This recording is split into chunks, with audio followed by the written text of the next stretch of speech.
பச்சை நிறம் அவள் திருமேனி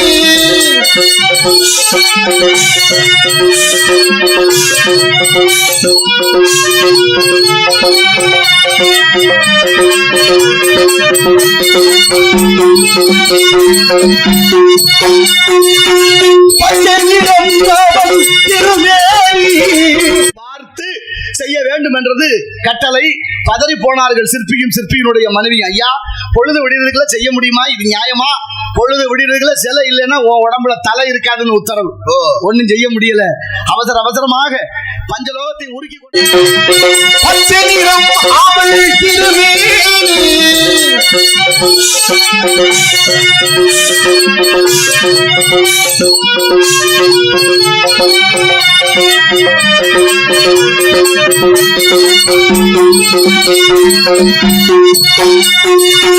பச்சை நிறம் அவள் திருமேனி பவள நிறம் அவள் செவிகளே பச்சை நிறம் அவள் திருமேனி பவள நிறம் அவள் செவிகளே மஞ்சள் நிறம் அவள் தேவி முகம் மஞ்சள் நிறம் அவள் தேவி முகம் வெள்ளை நிறம் அவள் உள்ளம் மஞ்சள் நிறம் அவள் தேவி முகம் வெள்ளை நிறம் அவள் உள்ளம் மலர்களிலே பல நிறம் கண்டே திருமாலவன் வடிவம் அது கண்டே மலர்களிலே பல மனம் கண்டே திருமாலவன் கருணை அது கண்டே மலர்களிலே பல நிறம் கண்டே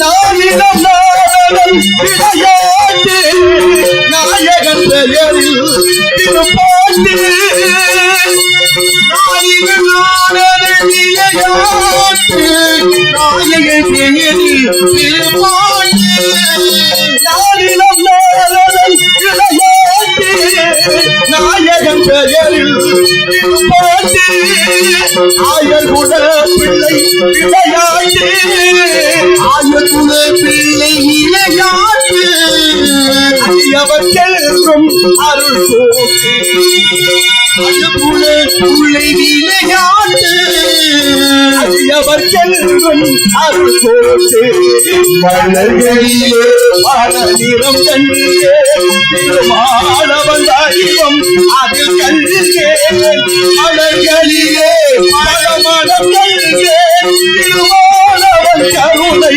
அதில் கண்டே மலர்களிலே பல நிறம் கண்டே.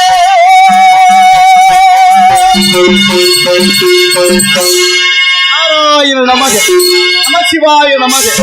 வாடினேன் வாடி வருந்தினேன் மனத்தால் பெருந்தொழில் இடுமையில் பிறந்து கூடினேன் கூடி இளையவர் நம்மோடு அவர் தரும் கல்வியை கருதி ஓடினேன் ஓடி உயர்வென்னும் பெரும் பதம் தெரிந்து நாடினேன் ஆடி நான் கண்டு கொண்டேன் நாராயணா என்னும் நாமம் என்று விசங்கராட்சியத்தால் மூவுலகம் சென்று மும்மூர்த்திகளை கண்டு கீர்த்திகள் அனைத்தும் பெற்று எம்பெருமான் முருகப்பெருமானை கண்டு தொண்டு செய்யும் வண்ணமாக அழகு மலையாகி வேள்விமலை சாரலுக்கு வந்து விட்டோம்.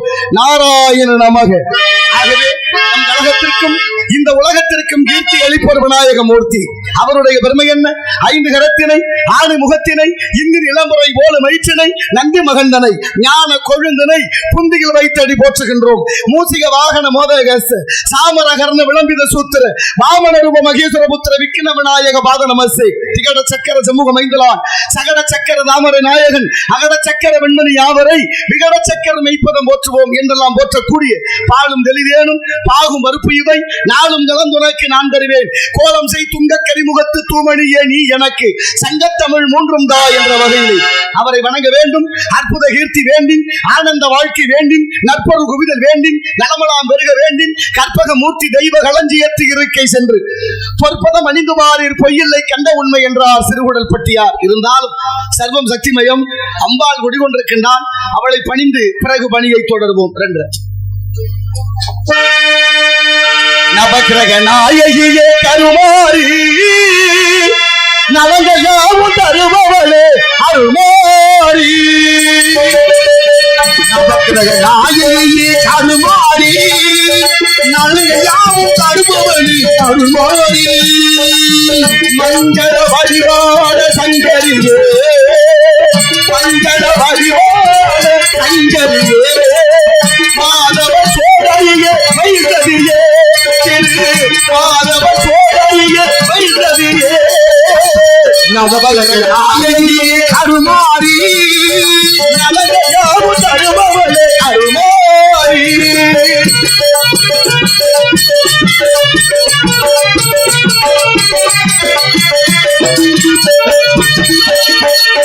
சிக்கலில் கொடுத்த தாயே அந்த சீர்காழியில் பால் கொடுத்ததும் நீயே தாயே சிக்கலில் கொடுத்த தாயே அந்த சீர்காழியில் பால் கொடுத்ததும் நீயே மஞ்ச குளிர தாங்கும் கஞ்சை முத்துமாரி முத்துமாரி தாங்கல்யம் காப்பாற்றும் மீனாட்சியே மீனாட்சியே நாயகியே கருமாறி நவகையாவும் தருபவள் அருள்மாறி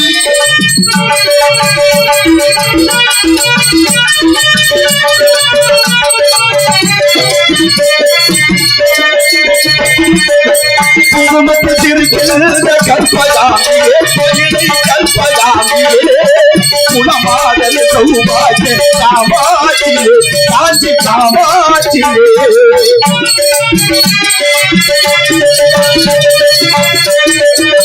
தந்தை கரை அருள் விசாலாட்சியே விசாலாட்சியே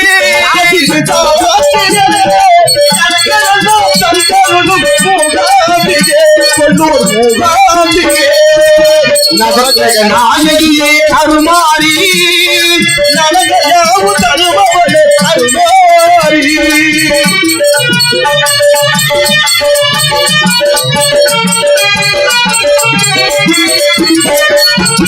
ஞான வழியேயும் அலைமகள் நீயே மன்னர் செல்வங்களும் அலைமகள் நீயே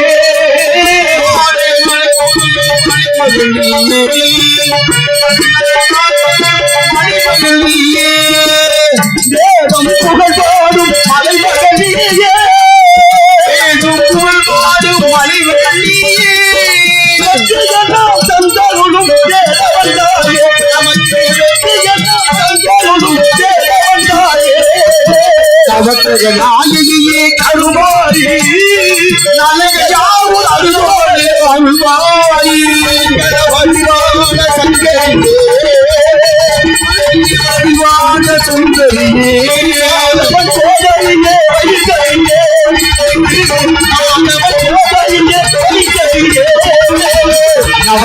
நாயகியே கருமாறி நலகையாவும் தருபவளே அருள்மாறி.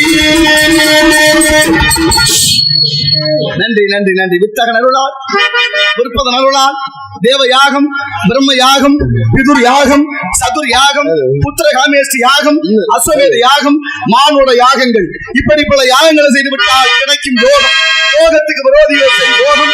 யோகத்தை மறந்து யாகத்தை செய்து யோகத்தை பெற்று அந்த யோகத்தாலே உள்ளம்பரிய கோயில், ஊனுடம்பை ஆலயம், நல்ல பிராணார்க்கு வாய்கோபுர வாசல், கள்ளப்புலனைந்தும் காணா மணிவிளக்கே தெல்ல தெளிந்தார்க்கு சீவன் சிவலிங்கம் என்று திருமூலர் திருமந்திரத்திலே பாடுகிறார். மொத்தம் 3000 பாடல். உள்ளங்கோயில், உடம்பு ஆலயம், மூச்சு காத்தே சிவலிங்கம். அப்படின்னா என்ன அர்த்தம்? கோயிலும் உடம்பு ஒண்ணுன்னு சொல்றார். கோயிலும் உடம்பு ஒண்ணுன்னு சொன்னா கோயில நினைக்கிறது மாதிரி இந்த உடம்ப நினைக்கணும். யாரு கேட்கிறா? கேட்கவும் ஆள் இல்ல, சொல்லவும் ஆள் இல்ல. அதை மீறி சொல்றதுக்கு ஆள் இருந்தால் ஏளனம் செய்வதற்கு மட்டுமே இங்க நிறைய கூட்டம் இருக்கு. என்ன செய்ய? அருமையான வார்த்தைகள், அருமையான பாடல்கள், 3000 பாடல் திருமந்திரம் என்ற நூலிலே திருமூலர் பாடுகிறார். உள்ளங்கோயிலும் உடம்பு ஆலயம், மூச்சு காத்தே சிவலிங்கம். அப்படி உடம்பு வைத்தே கட்டிய கோயில் சிதம்பரம் நடராசர் கோயில். சிதம்பரம் நடராசர் பெருமானுடைய ஆலயமும் மனித உடம்பும் ஒண்ணு. எது போல அந்த கோயில்ல இருக்கிற கொடிமரமும் மனிதனுடைய முதுகுத்தண்டு ஒண்ணு. 2லயும் 32 இணைப்புகள் உண்டு. மனிதன் ஒரு நாளைக்கு விடக்கூடிய மூச்சு 21,600. அந்த கோயில்ல வேயப்பட்டிருக்கிற தங்க ஓடு ஓடுகள் 21,600. இந்த உடம்புல 72,000 தசை நாறுகள், நரம்புகள்.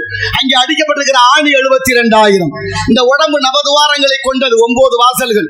அந்த கோயிலும் 9 வாசற்படியை கொண்டது. சாமி இருக்கிற இடம் கருவறை, உடம்புல இதயம் இருக்கிற இடம் கருவறை. எல்லா ஊர்லயும் கதவு திறந்தா சாமி கண்ணுக்கு தெரியும். நடராசர் கோயில் அப்படி இல்ல. கதவு உள்ளே நுழைந்த உடனேயே இடப்பக்கமாக சென்று நடராசரை தரிசிக்க வேண்டும். காரணம், உடம்பு வைத்தே கட்டிய கோயில் அல்லவா. இந்த உடம்பு 2 கூறு, ஒன்னு வலக்கூறு, ஒன்னு இடக்கூறு. இடப்பக்கம் தான் இதயம் இருக்கு. இதயம் இருக்கிற இடத்தில் தான் இறைவன் இருக்க வேண்டும் என்று எண்ணி அறிவியல் வளராத காலத்திலே கட்டப்பட்ட கோவில் சிதம்பரம் நடராசர் கோயில். இப்படி ஆலயம் தொழுவது சாலவு நன்று, கோயில் இல்லாத ஊர்ல குடியிருக்க கூடாது என்று பழமொழிகள் எல்லாம் உண்டு. அந்த கிழவி நமக்காக பாடி வைத்தால் கோயில் விளங்க குடி விளங்க என்று. ஆகினால எண்ணற்ற கோயில்கள், 1008 சிவன் கோயில், 108 பெருமாள் கோயில், அத்தனை கோயிலும் ஒவ்வொரு தத்துவத்தை நமக்கு விளக்கி கொண்டிருக்கின்றன. ஆலயம் என்றாலே ஆ என்றால் ஆன்மா, லயம் என்றால் ஒடுக்குவது. ஆன்மா சரியாக ஒடுங்கும் இடம், லயிக்கும் இடம் இந்த ஆலயம் என்பதை முன்னோர்கள் கண்டார்கள். பாருங்க, கோயில் வெண்ணின்னு ஒரு ஊர் தஞ்சாவூர் மாவட்டத்துல. அங்க இருக்க ஈசனுக்கு பெயர் கரும்பீஸ்வரர். கோயிலுக்கு அருவரைக்குள்ள ஒரு மூட சர்க்கரையை கொட்டி வைத்தாலும் எறும்பு இன்றும் வருவதில்லையா. அப்படி ஒரு மகத்துவம் இருக்கு. அதே சர்க்கரையில ஒரு கைப்பிடி அள்ளி கோபுரத்துக்கு வெளியில போட்டாச்சுன்னா அடுத்த வினாடியே எறும்புகள் வந்து விடுதான். புதுக்கோட்டை மாவட்டம் பொன்னமராதி தாலுகா வேந்தன்பட்டி கிராமத்துல நெய் நந்தீஸ்வரர்னு ஒரு கோயில், பாண்டிய மன்னர்களால் கட்டப்பட்டது. அங்கே நந்திக்கு நெய் அபிஷேகம் செய்யப்படுகிறது. அபிஷேகம் செய்யப்படும் நெய்யில ஈயும் வருவதில்லை, எறும்பு வருவதில்லை. எஞ்சி இருக்கும் நெய்யை பக்கத்தில் இருக்கிற கிணற்றில் ஊற்றுகிறார்கள். அதிலும் நெய் ஈ வருவதில்லை, எறும்பு வருவதில்லை. எப்பேற்பட்ட அதிசயம். கும்பகோணத்து பக்கத்துல கோனேரி ராஜபுரம்னு ஒரு ஊரு. அந்த ஊர்ல மன்னர் ஆட்சி காலத்துல மன்னர் போய் அங்க உள்ள சிற்பிக்கிட்ட ஒரு கட்டளை இடுகிறான். பொழுது விடுறதுக்குள்ள 12 அடி ஒரு நடராசர் சிலையை செய்து வைக்கணும்னு. 12 அடி நடராசர் சிலையை பஞ்சலோகத்துல செய்யணும். முடியுமா? ஒரு இரவுக்குள்ள. பஞ்சலோகம்னா என்னென்ன? தங்கம், வெள்ளி, இரும்பு, ஈயம், பித்தளை, இந்த 5ஐயும் உருக்கி கருக்கட்டி வார்த்து செய்ய வேண்டும் என்றது கட்டளை. பதறி போனார்கள் சிற்பியும் சிற்பியினுடைய மனைவி. ஐயா, பொழுது விடுறதுக்குள்ள செய்ய முடியுமா? இது நியாயமா? பொழுது விடுறதுக்குள்ள சிலை இல்லைன்னா உடம்புல தலை இருக்காதுன்னு உத்தரவு. ஒன்னும் செய்ய முடியல. அவசர அவசரமாக பஞ்சலோகத்தை உருக்கி கொண்டிருந்தார்கள். அந்த நேரத்துல வயது முதிர்ந்த ஒரு பெரியவர் அங்க வந்தாரு. ஐயா, குடிக்க தண்ணி கொடுங்கன்னாரு. தண்ணி இல்லையா, அக்ரகாரத்துல வாங்கி குடிங்கன்னாரு. இல்ல, அவ்வளவு தூரம் போக முடியாது, நீங்க தண்ணி கொடுங்க. ஐயா, நம்ம வீட்டுல நீங்க குடிக்க கூடாது, நான் ரொம்ப தாழ்ந்தவன் அப்படின்னு அவர் சொன்னாரு. உன்னை தாழ்ந்தவனா நான் சொல்லலையே, நீ ஏன் சொல்லிக்கிற? அதனால தண்ணி கொடுன்னாரு. வீட்டுல தண்ணியே இல்ல, பக்கத்துல ஒரு குழாய் இருக்கு, அங்க போய் குடிங்கன்னாரு. அங்கேயும் போக முடியாது, நீ தான் கொடுக்கணும்னு பிடிவாதம் பண்ணாரு. தண்ணியே இல்லைன்னாங்க. கடைசியா அவர் கேட்டார், அடுப்புல ஏதோ கொதித்து கொண்டிருக்க, அதையாவது குடிக்கலாம்னாரு. ஐயா, அது பஞ்சலோகம் கொதிச்சுக்கிட்டு இருக்கு, ஒரு சிலை செய்யணும், அப்புறம் செய்யலாம், முதல்ல அதையாவது கொடுன்னு வாங்கி குடிச்சாரு. குடித்து விட்டு மறைந்தவர் தான் இன்று அங்க இருக்கும் நடராசர் சிலை என்பது தலபுராணம். இதுல என்ன பெரிய ஆச்சரியம் தெரியுமா? 1008 கோயில் சிவன் கோயில்கள் இருக்கக்கூடிய நடராசர் சிலையில ரேகை இருக்காது. ஆனா கோனேரி ராஜபுரம் நடராசர் சிலையில கை ரேகை உண்டு. அது மட்டும் இல்ல, நம்ம மனித உடம்புல எப்படி மறு இருக்குமோ அது போல நடராசர் சிலையில இந்த இடத்துல ஒரு மறு இருக்கு. யாரு சென்றாலும் பார்க்கலாம். இன்றும் பகுத்தறிவாளர்கள் இதற்கெல்லாம் ஒரு பதில் சொல்ல இயலுமா என்பதுதான். கும்பகோணம் பக்கத்துல தேனுறிஞ்சும் பிள்ளையார்னு ஒரு பிள்ளையார் இருக்கிறாரு. எவ்வளவு தேனை தலையில வார்த்தாலும் ஒரு துளி கூட வெளியில் வருவதில்லை, எல்லாம் உறிஞ்சு கொண்டே இருக்கிறார். ஆனா துவாரம் இல்லை, இன்றும் பார்க்கலாம். அது மட்டுமா, எத்தனை கோயில்கள். கரூர் மாவட்டம் குளித்தலை வட்டம் ஐயர் மலை ரத்னகிரீஸ்வரர் கோவில். கோயில் கோபுரத்துக்கு மேல காகம் பறக்காது, அது இறைவனுடைய சாபம். வைத்தீஸ்வரன் கோயில் புள்ளிருக்கு மேலூர் குளத்துல தவளை வாழாது, அதுவும் இறைவனுடைய சாபம். மதுரை மீனாட்சி அம்மன் கோயில் பொற்றாமரை குளம் மீன்கள் வாழாது. இப்படி எண்ணற்ற அதிசயங்கள் சொல்லிக் கொண்டே இருக்கலாம். தென்காசி குற்றாலம் போனவர்கள் காசி விஸ்வநாதர் கோயில் ராஜகோபுரத்துல கால் வச்ச உடனே காற்று நம்மளை வெளியில தள்ளும், மீறி உள்ளே சென்றால் காற்று நம்மளை உள்ளே தள்ளும். அப்படி ஒரு சுழற்சியை அந்த இடத்துல ஏற்பாடு செய்திருக்கிறார்கள் பாண்டிய மன்னர்கள். 1800களிலே கட்டப்பட்ட கோவில். அங்கே வரக்கூடிய காற்று ஆரியங்காவு கணவாய் வழியாக பொதியமலை சாரல் வழியாக வருகிறது. அப்படி இயற்கையா அந்த காற்றை தடுத்து நிறுத்தி கட்டப்பட்ட கோபுரம். இதுல இருந்து என்ன தெரியுது? தமிழனுக்கு இயற்கையை மாற்றும் அறிவும் வல்லமையும் இருந்ததென்றால் இதை விட என்ன சான்று சொல்ல? எத்தனை சொல்லிக்கொண்டே இருக்கலாம், அவ்வளவு இருக்கு. சிவன் கோயில் என்றால் அத்தனையும் கொடிமரம் இருக்கணும், நந்தி இருக்கணும், வழிபட இருக்கணும். இத்தனை இருந்தால் தான் சிவனுடைய ஆலயம். ஆனா இது எதுவுமே இல்லாம ஒரு கோயில் இருக்கே, மிகப்பெரிய ஆலயம், மிகப்பெரிய உயர்ந்த ஸ்தலம். அதுலயும் திருவாசகம் என்னும் தேன் என்ற திருவாசகம் பிறந்த ஊர். பாண்டிய மன்னர்களால் படைத்தளபதியாக போற்றப்பட்ட மாணிக்க வாசகரால் கட்டப்பட்ட கோவில் திருப்பரந்துறை என்ற ஆவுடையார் கோயில் எனது ஊருக்கு அருகிலே ஆக இருக்கிறது. அங்கே சிவலிங்கம் இல்லை, நந்தி இல்லை, கொடுமரம் இல்லை, அத்தனை இல்லை. ஆனா சிவனுடைய ஆலயம். ஐயாவுக்கு பேர் ஆத்மநாத சுவாமி, அம்பாளுக்கு பேர் யோகாம்பாள். வாய்ப்பு இருந்தால் சென்று வாருங்கள், அனைவருக்கும் யோகம் கிட்டும். ஆலயம் தொழுவது சாலவு நன்றி என்பதை கேட்டுக்கொண்டு இந்த இடத்தின் சிறப்பை பார்க்கின்ற பொழுது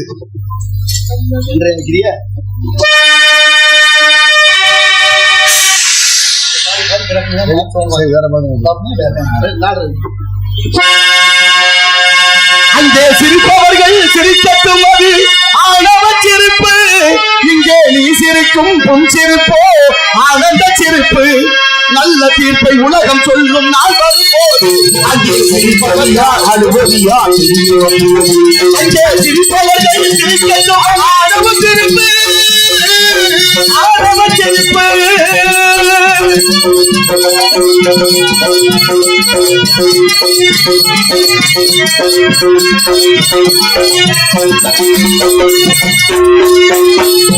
வயிறு வலிக்க சிரிப்பவர்கள் மனித ஜாதி, வயிறறிய சிரிப்பவர்கள் பெரிய ஜாதி. வயிறு வலிக்கு சிரிப்பவர்கள் மனித ஜாதி, வயிறறிய சிரிப்பவர்கள் மிருக ஜாதி. மனிதன் என்னும் போர்வையில் இருக வாழும் நாட்டிலே, மனிதன் என்னும் போர்வையில் இருக வாழும் நாட்டிலே, இது என்றும் நேர்மை என்றும் எழுதிலை தான் கேட்டிலே, தான் கேட்டிலே. அங்கே சிரிப்பவர்கள் சிரிக்கட்டும், ஆணவ சிரிப்பு, ஆணவ சிரிப்பு.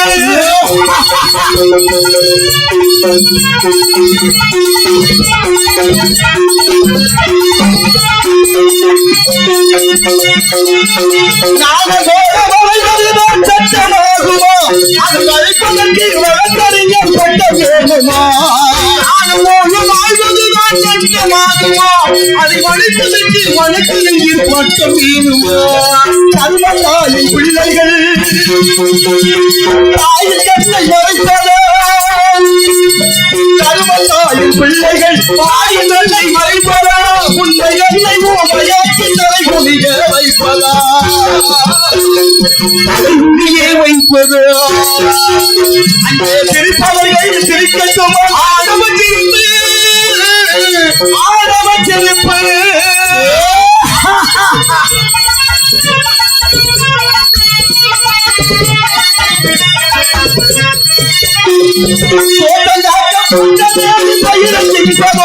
அதை கேள்வி கேட்க அறியாமல் காட்சி நிற்பதோ, ஓட்டம் காட்டு போட்டு வீடு பயிருக்கு இருப்பதோ, அது கீழே கேட்க அறியாமல் காட்சி நிற்பதோ. நான் அருகை பார்க்கிறேன், தேவரும் கேட்கிறேன், நான் உருகி பார்க்கிறேன், தேவரும் கேட்கிறேன். போன எந்த குளிரோடு போக போராடுகிறேன், போக போக காட்டுகிறேன். சிரிப்பவர்கள் சிரிக்கட்டும், அது ஆணவ சிரிப்பு. இங்கே நீ சிரிக்கும் உன் சிரிப்போ ஆனந்த சிரிப்பு. நல்ல தீர்ப்பை உலகம் சொல்லும் நாள் வரும்போது அங்கே சிரிப்பவர் யார், அழுபவர். அங்கே சிரிப்பவர்கள் சிரிக்கட்டும், ஆணவ சிரிப்பு, ஆணவ சிரிப்பு. நன்றி நன்றி நன்றி. சிரித்து வாழ வேண்டும், பிற சிரிக்க வாழக்கூடாது. பாருங்க, இது பிஞ்சு ஐயால கை தட்டுது எனக்காக. அவர் தாயா இவருடைய கடவுளும் குழந்தையும் ஒன்று. ஆமா, அந்த குழந்தைக்கு நன்றி. கைதட்டி அத்தனை பேருக்கு நெஞ்சம் நிறைந்த நன்றி. சிரித்து வாழ வேண்டும், பிற சிரிக்க வாழக்கூடாது. வாய் விட்டு சிரித்தால் நோய் விட்டு போகுமா? ஆமா, சிரிக்க சிரிக்க முகம் அழகாகுமா? கண்டிப்பா. எங்க ஐயா வாரியார் சாமி சொல்றாரு, கோபம் வரும்போது ஒரு ஒளிப்பதிவு கருவியை எடுத்து படக்குன்னு படம் முடிச்சு வச்சுக்கிறணுமா. கோபப்படும் போது அப்புறம் நேரம் எல்லாம் இருக்கும்போது எடுத்து எடுத்து பாத்துக்கிறேன், நம்ம முகரதானா அப்படின்னு. இங்க கோபப்படுற ஆளு முகத்தை எல்லாம் பார்த்தான். நான் உள்பட நான் மட்டும் அப்படி இல்லை, எனக்கும் கோபம் வரத்தானே செய்யுது சில நேரங்கள்ல. சகிக்க முடியாத நேரம் எப்படி வெப்பங்கள் அதிகமாகுதோ அந்த நேரத்துல மழை வருவது போல. அப்படின்னா என்ன அர்த்தம்? வாடிய பயிரை கண்ட போதெல்லாம் வாடினேன் இறைவா என்று வள்ளலாறு பிறந்த பூமி. பயிர் வாடினால் கூட உயிர் வாடியதாக கருதிய மகான். அவருக்கு வயசு 7 இருக்கும் போது அவருக்கு ஞானம் கிடைத்தது. அவ்வளவு பெரிய ஞானம், சாதாரணவர் அல்ல. அருட்பெருஞ்சோதி, அருட்பெருஞ்சோதி, தனிப்பெருங்கருணை, அருட்பெருஞ்சோதி. ஒரு நாள் வள்ளலாறு திண்ணையில படுத்திருக்கிறாரு. ஒரு களவாணி போய் உட்கார்ந்து மெதுவா அவர் காதுல 2 வைர கடுக்கம் கிடந்திருக்கு. கலட்டிக்கிட்டே இருந்திருக்கிறான். வள்ளலாறு முழிச்சுக்கிட்டாரு. முழிச்சவரு எந்திரிக்கல. ஏன் எந்திரிக்கலன்னா ஏதோ இல்லாதவன் வெளியவே பாவம் தேவைப்படுது, கலட்டிட்டு போறான், போகட்டும் போ அப்படின்னு படுத்திருந்திருக்கிறாரு. ஒரு கடுக்கனை கலட்டிக்கிட்டு இருக்கும் போதே அவருக்கு ஒரு யோசனை வந்திருக்கு. என்ன, ஒத்த கடுக்கனை விற்க கொண்டு போனா இன்னொரு கடுக்க எங்கன்னு கேட்பாங்கல்ல. ஆமா, விசாரணை வருமே. ஆமா, அப்புறம் தப்பா மாட்டிக்கிடுவானே பாவம், ஒரு கடுக்கனை கொடுத்தும் பிரயோஜனம் இல்லாம போயிடுமேன்னு தூக்கத்திலே புரண்டு படுக்கிற மாதிரி புரண்டு படுத்தாரா இன்னொரு கடுக்கனை கொடுக்க. இப்ப கலட்டினவனுக்கே புத்தி வந்துருச்சு. என்ன, இடுக்கன் வருங்கால் நகுகன் சொன்ன மாதிரி இன்னா செய்தார ஒருத்தல் அவர் நானு நன்னயம் செய்து விட. தவறு செய்யறவனு கூட ஒரு நல்லது செஞ்சா அவன் வெக்கப்படுவான் பாருங்க. அது மாதிரி அவர் செஞ்சதை பார்த்துட்டு இவன் என்ன பண்றான், அப்படியே வெக்கி தலை முடிஞ்சு மாறிட்டேன். உட்கார்ந்து அழுக ஆரம்பிச்சேன். அழுதுவானு வள்ளலாறு எந்திரிச்சாரு. யாப்பா எதுக்கு அழுகுற, நீ யாருப்பான்னு கேட்டாரு. ஐயா உங்க கடுக்கனை கலட்டுனே, நான் ஒரு களவாணி பைய, ஆனாலும் எனக்கு இன்னொரு கடுக்கனை கொடுக்கணுங்கிற மனசு வந்து நீங்க புரண்டு படுத்திய பாருங்க, அதுலயே நான் பாரிட்டையா, இனிமே இந்த தப்ப செய்ய மாட்டேன், என்னை மன்னிச்சிருங்க. வள்ளலார் சொன்னாரு, நான் உன்னை மன்னிக்கப்படாதுப்பா, நீதான் என்ன மன்னிக்கணும், நான் உன்னை கையெடுத்து கும்பிடுறேன்னாரு. ஏன், அவர் பதறி போன அவன் களவாணி பைய. ஐயா நான் எப்படி உங்களை மன்னிக்க முடியும், நானே ஒரு திருட்டு பைய அப்படின்னு. அப்படி இல்லப்பா, இவ்வளவு நாளா இந்த கடுக்கை என் காதுல கிடந்தது, எனக்கு தேவையோ என்று எண்ணி இருந்து விட்டேன். இப்பதான் புரியுது, இதுவும் உனக்கு உதவாது என்று உணர்த்த வந்த கடவுளப்பா நீ, அதனால உன்னைத்தாயா நான் கும்பிடணும், நீ என்ன மன்னிக்கணும் நாரா. அப்பேற்பட்ட வள்ளலாறு பிறந்த பூமி. ஒரு நாள் சென்னை மாகாணத்துல ஒரு திண்ணையில ஒரு சாமியாரு அம்மனம்மா உட்கார்ந்துக்கிட்டு போற வார ஆளுகள் எல்லாம் திட்டிக்கிட்டே இருந்திருக்கிறேன். சரி, நான் மாடு போகுது, நாய் போகுது, கழுத போகுது, பன்றி போகுது, குரங்கு போகுதுன்னு சொல்லிக்கிட்டே இருந்திருக்கிறேன். யாரு போனாலும் மனுஷனை பார்த்து அம்மனம்மா உட்கார்ந்து ஒரு நிர்வாண சாமியாரு. இப்ப வள்ளலாறு கிளம்ப புறப்பட போற நேரத்துல சீடர்கள் சொன்னாங்களாம், சாமி இன்னைக்கு அந்த பாதையில போக வேண்டாம். ஏன்னு கேட்டாராம். அந்த பாதையில ஒருத்தர் திண்ணையில உட்கார்ந்து ஒரு சாமியார் இந்த மாதிரி திட்டுறேன் எல்லாரையும், நம்ம அந்த பாதையில போக வேண்டாம், வேற பாதையில போவோம்னு. அதுக்கு வள்ளலார் சொன்னாராம், அப்படிலாம் போக முடியாதுப்பா, அந்த பாதையிலே போவோம், நம்ம எப்போதும் எப்படி போனோமோ அந்த பாதையிலே போகலாம். இப்ப வள்ளலாறு சீடர்களோட போறாரு. இந்த திட்டிக்கிட்டே இருந்த சாமியார் இருக்கிற இடத்தை தாண்டுறாரு. அவர் சொன்னாரா, இதோ மனிதர் போகிறார் என்று. ஓஹோ, அப்ப வள்ளலாரை பார்த்து மனிதர் என்று மதித்த ஒரு சாமியார். இந்த உலகத்துல எவ்வளவு பெரிய விஷயம் பத்தியா. வள்ளலார் மேல வழக்கு நீதிமன்றத்துக்கு வந்துருச்சு. நீதிமன்றத்துல நீதிபதி வெள்ளக்காரன், வழக்கறிஞர் முத்துசாமி ஐயரு. எதுக்கு வழக்கு, எதுக்கு, பெரிய தப்பா பண்ணாரு இல்ல, இந்த நாட்டுல மலையை உடைச்சு அழுறாங்களே அது மாதிரி அவரு அழுனாரா, இல்ல காட்டை வெட்டி வித்தாங்களே அது மாதிரி வித்தாரா, இல்ல மண்ணள்ளி விக்கிறாங்களே அது மாதிரி எதுவும் வித்தாரா, அதெல்லாம் செஞ்சவன் பூரா நல்லா திருறான் இந்த நாட்டுல. ஆனா அவர் மேல வழக்கு எதுக்கு, திருவருட்பா தப்புன்னு, பாடிய திருவருட்பா தப்புன்னு வழக்கு. நீதிமன்ற உத்தரவு, வள்ளலார் நீதிமன்றத்துக்கு வரணும்னு. உள்ள நுழைகிறார் வள்ளலாறு. உட்கார்ந்திருந்த எல்லாரும் எந்திரிச்சு நின்று கும்பிட்டாங்க. அதுல எதிரியான ஆறுமுக நாவலர், நீதிபதி, ஆங்கிலேயர் 2 பேரும் கும்பிட்டுருக்காங்க. அவங்க எந்திரிச்சாங்க. ஆமா. இப்ப வள்ளலார் இந்த நீதிபதி பார்த்து கேட்கிறாரு, இந்த ஆறுமுக நாவலர், நீதானே அவருக்கு எதிரி, நீதானே வழக்கு தொடுத்த, நீ ஏன் இங்கிட்டு கும்பிடுற, நீ அவரை கும்பிட்ட அப்படின்னு கேட்டாரு. இப்ப அவர் சொன்னாரு, என்னன்னு தெரியலங்க, அவரை பார்த்தா கும்பிடணும்னு தோணிருச்சு, என்ன அறியாம கும்பிட்டேன்னாரு. அப்படின்னா என்ன அர்த்தம், எதிரிக்கு கூட வள்ளலாரை பார்த்தா கும்பிடணும்னு தோணி இருக்கு. எதிரிக்கு கூட வள்ளலாரை பார்த்து கும்பிடணும்னு தோணுச்சு. இன்னைக்கு நமக்கும் பாருங்க, சில பேரை பார்த்தா கும்பிட தோணுது. நல்லா இருக்கலாம், உங்களை எல்லாம் கும்பிட தோணுது, உண்மையிலே கும்பிட தோணுது. ஏன் சொல்றேன்னா, பொய்யாவும் சொல்ல வேண்டியது இருக்குல்ல, அதான் உண்மையிலேயே சொல்ல தோணுதுன்னு சொன்னேன். அதனால சில பேரை கும்பிட தோணுது, இன்னும் சில பேரை பார்த்தா கும்பிடு தொலைக்கணும்னு தோணுது. கும்பிடுறாங்கல்ல பதவியில இருந்து. என்ன சொல்ல, ஏழை எளிய மக்கள் படும் பாட்டை யாரு படுவா, ஒன்னும் சொல்றதுக்கு இல்ல. அப்படி போய்கிட்டு இருக்கு. முடவனை மூர்க்கன் கொன்றால் மூர்க்கனை முனிதான் கொள்ளும், மடவனை வலியான் கொண்டால் மரளிதான் அவனை கொள்ளும், தடைவரை முளை மாத இத்தலனையுள்ளோர்க்கெல்லாம் வலியனை அடித்துகொள்ளும் உன்னை ஒரு நாள்.